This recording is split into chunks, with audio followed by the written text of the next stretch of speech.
It has been a long, long fucking time. Um, it is currently, what is the day? It's like 20, oh goodness, 22nd of August.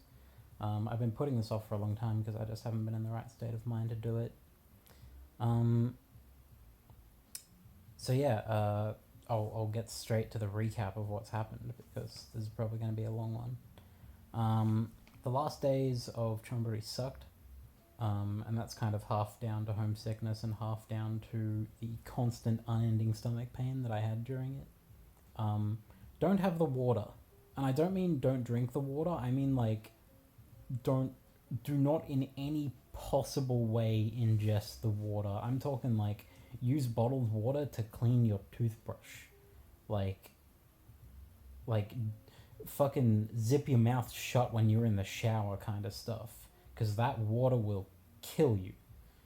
Um, and another fun thing about the Saporn Clinic is that those guys really don't give a damn about medical issues unless it's directly to do with your SRS, because they didn't give a shit about my incredibly painful stomach pains. Let's move on. Flight home was brutal, and for me it was only a 9-hour flight. I can only imagine what a 14 to 18-hour flight would have been like. It was enormously uncomfortable. Make sure that you alternate what you're doing as often as possible. Stand up for 20 minutes, walk around for 10 minutes, sit down again, put all your weight on one hand, put all your weight on the other hand, walk around some more, blah blah blah. Just try to keep a bit active. And hey, here's an actual useful tip that I can give you guys. All of the crew members, they sit in a row of 4. If you ask them really nicely, which I did, towards the end of the trip, I was just like, guys, I'm dying. I know there probably isn't, but is there somewhere I can lay down? And they were like, actually, we're about to go do the breakfast service, and there will be 4 seats in a row available. So I got to lie down for like 20 minutes, and it was glorious. It was beautiful. It was such a relief. I got 20 minutes of sleep and 20 minutes of my vagina not trying to murder me, and that was pretty good. So ask the crew nicely and see if they'll let you lie down for a bit. Getting home, I did not appreciate the help that I had until I got home. And then I got home and I realized, like, I looked around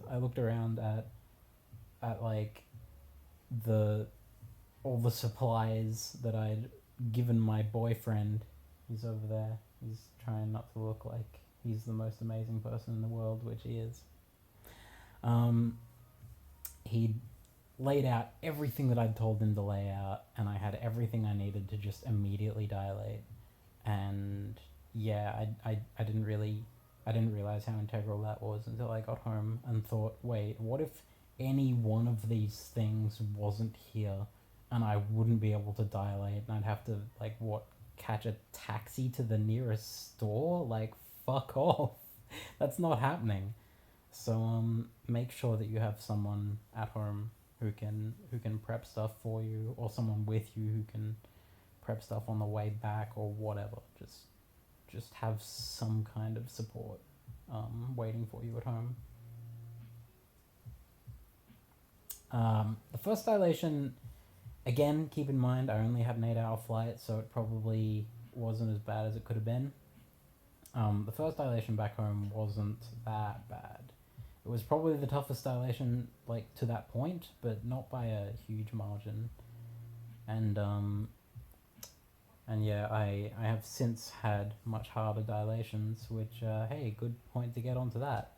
Muscle contraction started probably about 3 or 4 days after I got home, and you feel it.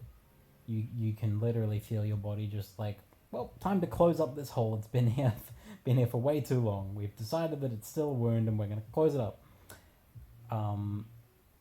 Yeah, it's tough to fight against. Look, it hurts a bit, but all it really does is make dilation take longer. It just means that you're gonna spend 20 fucking minutes getting to depth before you can even start the goddamn clock. Um, but it's not that bad. This entire thing is at once not that bad and at once also agony and terrible, because it's like what they say about toothaches.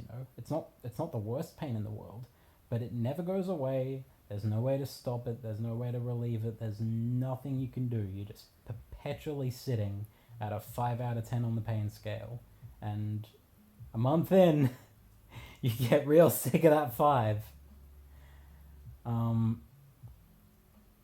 So yeah, basically, I repeat what I said, however many weeks ago.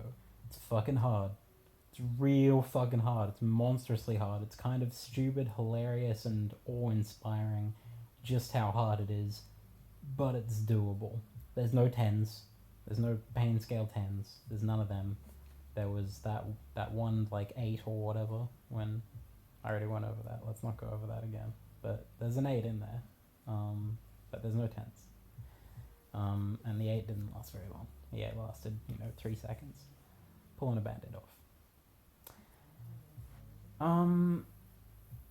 And other than that, it just kind of becomes monotony, which is the main thing that I'm dealing with right now. It just eats your life. It's 3 months of not having a life. I'm very lucky that I have such a supportive boyfriend, because he's over here and, we're watching shows and we're hanging out, and that makes things infinitely better. And my girlfriend dropped over one day, and we got some takeout and just hung out, and I think we watched an episode or two of Rick and Morty, and it was nice. And that's all you can really do, is just get people to visit you and try and relieve the endless fucking cycle of just this mix of dilating and preparing to dilate and cleaning up after dilating and trying to time your food to make dilating easier, trying to time your fucking bowel movements to make dilating easier. Just literally your world revolves around sticking these stupid fucking glass dildos in your cunt.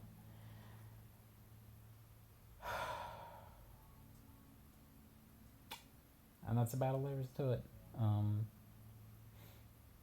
At the moment, I'm just trying to take it one day at a time. Just trying to get through the next day. Just one foot in front of the other.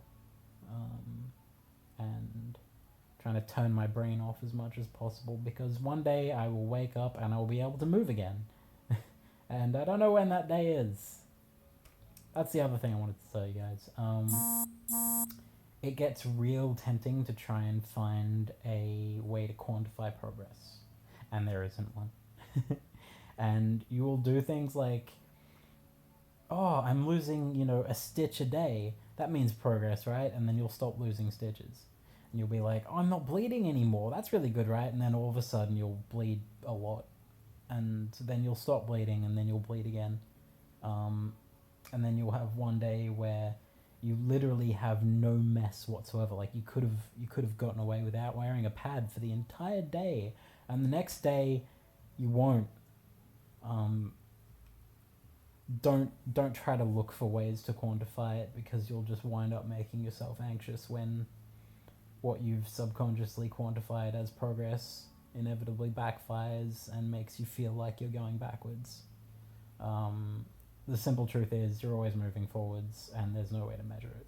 So just sit back and deal with it. Just try your best to make it from one day to the next. I think that's about it. I'm really glad to be home. A lot of people glorify the porn experience, but I'm going to be real. I'm going to be absolutely real with you guys. There is some toxic ass culture going over there. Like, if people weren't talking about their surgery, they were talking about what their next surgery would be or what their last surgery was. And if they weren't talking about that, they were talking about who would be best to go to for a theoretical next surgery or another surgery. Or I should have turned my screen off. That hides my facial hair wave. Yeah, it's just non-stop talking about surgery. It's very middle class.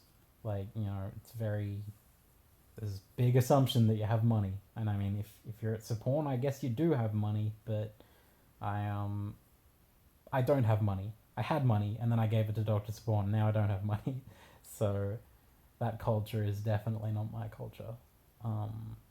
And as I've said before, it resolved me more than ever that I'm absolutely getting no surgery beyond this point. None.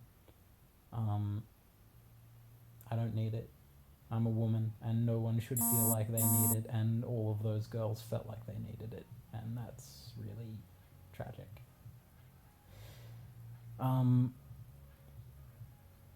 I shouldn't say all. And I also want to clarify that everyone there was lovely, but it just really upset me just how much of a reliance on surgery there was, and how much almost every girl there just felt like they needed to move on from their brand new vagina to their brand new breasts, to their brand new chin, to their brand new nose, and this never-ending fucking vortex of money that most of them had anyway. So I don't know. Again, I'm from the poor side of town. I'm from that side of trans people who got so fucked up that none of us can work. And that, you know, again, more resolved than ever to preach it that we don't need surgery to make us who we are. She says while recovering from surgery. I know, bit of hypocrisy there, but more reason to try and strong arm the government into paying for it, huh? A few countries are doing it. Australia is a long way off.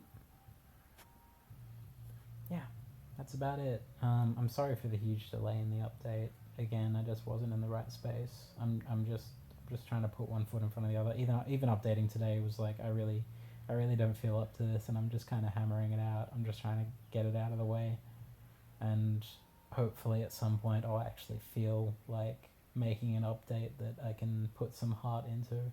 But until then, there's your status update, there's what's happened to this point, and hey, there's a few useful bits of advice in there as well. That's it. Take it easy, guys. Love and respect.